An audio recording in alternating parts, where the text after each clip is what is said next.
అందరు ఎట్లున్నారు? ఇలా అయితే హైదరాబాద్ నుంచి మన దోస్తు వచ్చిందని చెప్పి ముంజకాయలు అయితే కోసుకొచ్చినాయి. ఇక కోసుకొచ్చిన తర్వాత మరి కొయ్యాలి కదా, పోతానా సూర్రి ఫుల్ నీళ్ళు ఉన్నాయి, బయట గిల్లుతాయి, ఇట్లా గిల్లాలి. ఎంత హైలైట్ ఉంది, షార్ప్ మాత్రం పత్తి హైలైట్ ఉంది, సప్ప సప్ప దిగుతుంది. వావ్, సూర్యుడు ఎన్ని నీళ్ళున్నాయి, ఇలా నీళ్ళున్న కాయలు తాగితే మస్తు ఉంటుంది.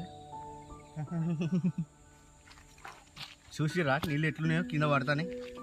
సో కెమెరా ఉంది, మీద మైక్ ఉంది, మైక్ మీద వాటర్ పడతాయి అని చెప్పి నేను కొంచెం పూర్తిగా తాగలేదు, గమనించాలి. చూడు ఎట్లుందో, ఇసోంటివి తినాలే, ఏ కాలంలో దొరికాయి ఆ కాలంలో తినాలి. ఈ ఎండాకాలంలో మామిడికాయ తినాలి, ముంజకాయ తినాలి, ఈతకాయ తినాలి, ఇవి ఏం దొరుకుతాయో తినాలి. ఆహా, అద్భుతంగా ఉన్నది.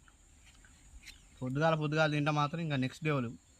సో ఇది ఉదయం నుంచి ఎండకున్నది కాబట్టి కాయ కొద్దిగా వేడి ఉంటుంది.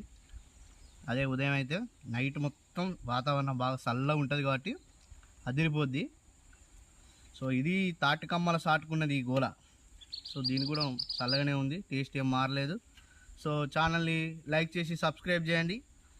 ఇలాంటి నేచర్లో దొరికే పల్లెటూరి మంచి మంచి వీడియోల కోసం మన ఛానల్ని ఇప్పుడే సబ్స్క్రైబ్ చేసి లైక్ చేయండి.